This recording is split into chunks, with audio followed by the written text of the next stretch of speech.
Hi, today I'll be presenting on the greatest boxer alive, the people's champ Muhammad Ali. Muhammad Ali was originally born Cassius Clay in Louisville, Kentucky.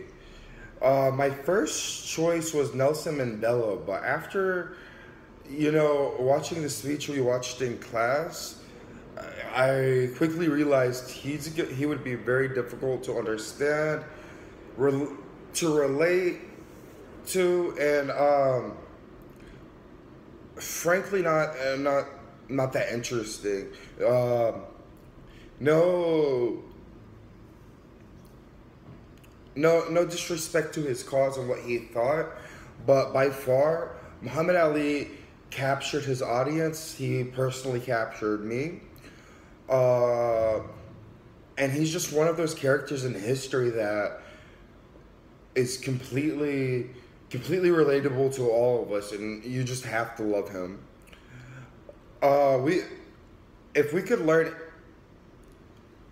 Ali's had major impact on pretty much summed up race relations, but he honestly fought for every injustice he's seen, not only in America but throughout the world.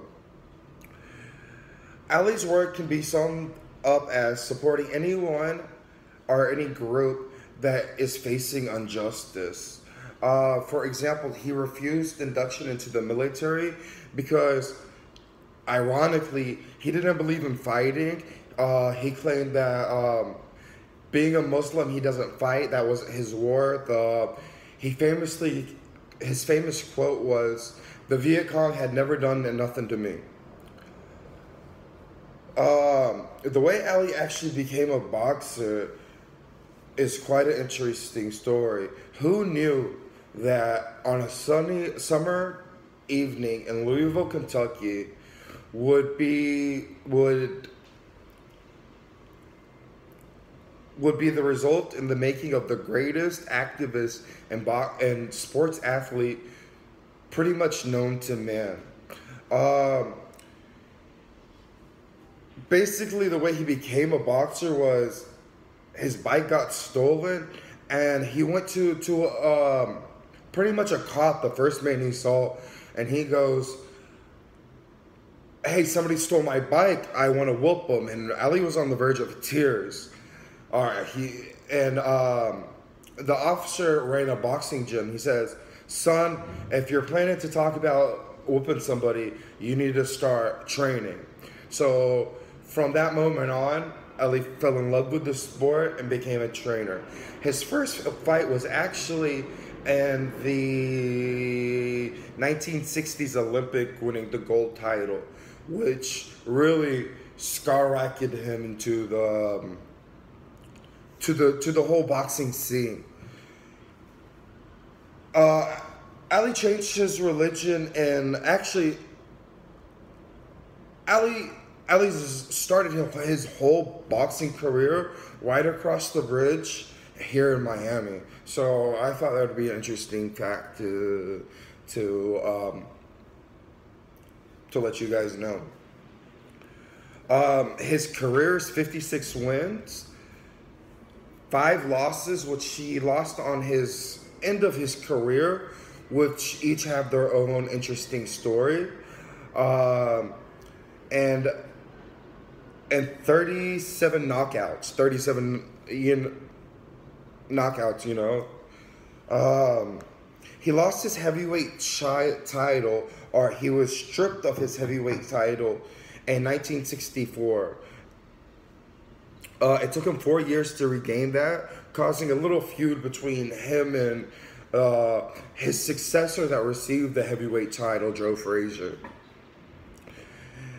Like, honestly, a man gifted with this type of personality has no choice but to change his world. One point that we should take away of what Ali fought for and achieved was, to achieve change, one must undergo suffering. Um, And Ali undergo a lot of suffering for various stance he believed in, whether being a Muslim or being black. Everything. So, what he really, his consequence for all this activism, was being labeled as a draft dodger, being sentenced to jail. Actually, in winding up taking his his case to the Supreme Court, which he beat it, losing his heavyweight title, pretty much being stripped of all his money, and not being able to box, and also getting his passport revoked for him not to be able to leave the country.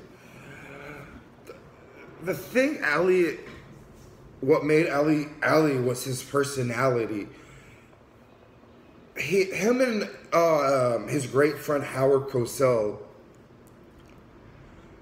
would always be funny, but Howard would never shy away from asking the hard questions. As you could tell in a late 1977 interview. Yeah, they joked around.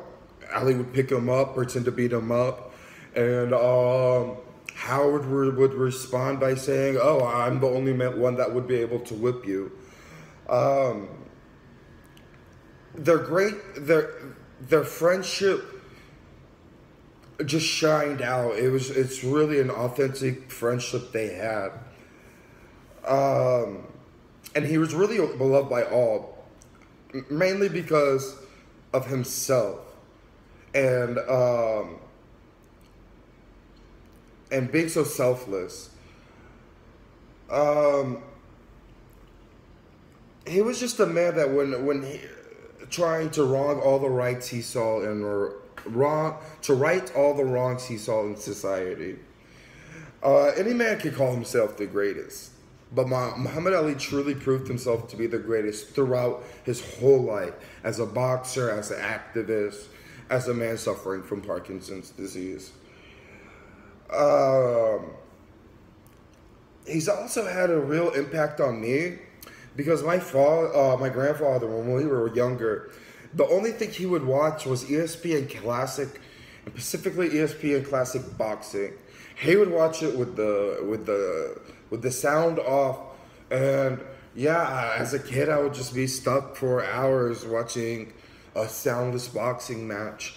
But this caused me eventually to pick up the sport later on in my youth, throughout my middle school and high school career, and really gave me a good perspective on, not really a good perspective, it really taught me some skills, not just fighting skills, but life skills. Unfortunately, Muhammad Ali passed away last year. He wanted everybody to say, he kept repeating throughout his life that he wanted everybody to be at his funeral, which was absolutely true. All faiths, all religion, all people were represented. And really, he represented all those people. His funeral was so inspirational, not just by the eulogies everybody said, but really just the outcry of influential people that showed up, and just remembering him, just be like, oh yeah, I remember that time. Well, this sums up my presentation on the great people's champ. I hope you enjoyed it. Thank you.